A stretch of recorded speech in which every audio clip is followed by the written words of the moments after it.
Yan o. Yung portion na, tignan nyo maigi o. Madali lang naman, ano yun eh o.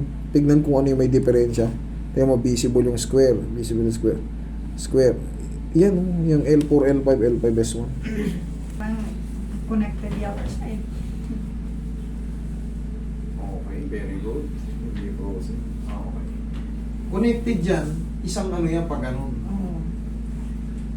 Pero syempre, hindi yan basta-basta magre-react ng ganun kung hindi pa severe.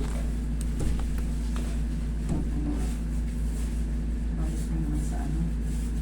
Girder. Opo ma'am, baligero. Malaking tulong yun. Para mariremind nyo sa sarili nyo, pag gumanong kayo kasi may gear din na nakayakap. Ay, oo nga pala, bawal pala ako sa mabibigat. Baka kasi, sige lang linis siya sa bahay, angat ng sopa, lipat ng lamesa, kung ano-anong mga hindi na kayo dating kasing lakas ni Superman, ay Spiderman, ay ano, Wonder Woman. Umihigad kayo, nasisira yung balakang.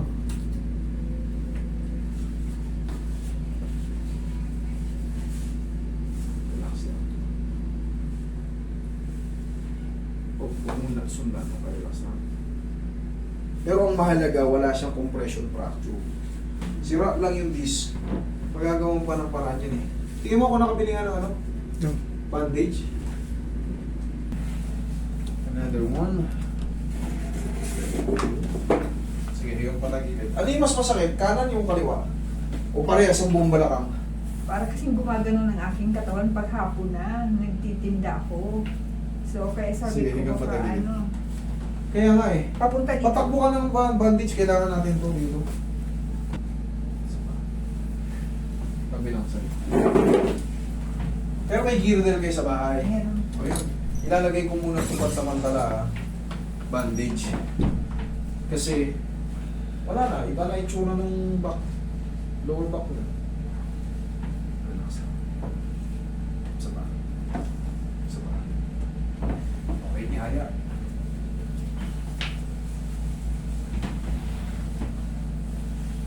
Lambot lang. Relax lang.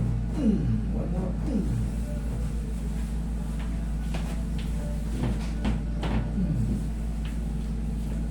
Sige, tapa. Huwag kayong tumay. Ayan, Swiss, ano lang.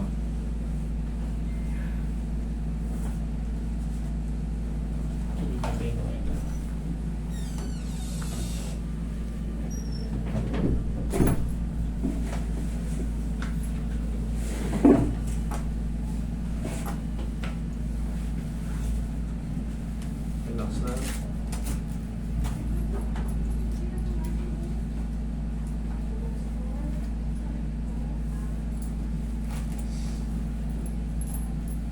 Relax. When the sun goes down.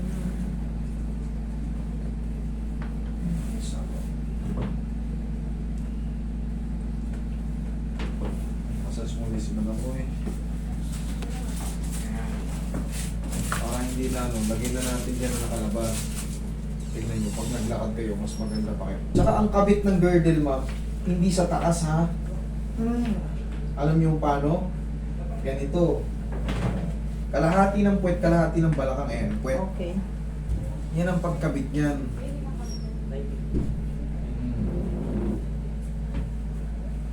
Ganyan ang tamang pagkabit. Kalahati sa puson, kalahati sa puwetan. Okay lang Oh. naman. Ayos! Mhm. Oh, di ayos! Sige, gagayahin ko. Thank you, Lord.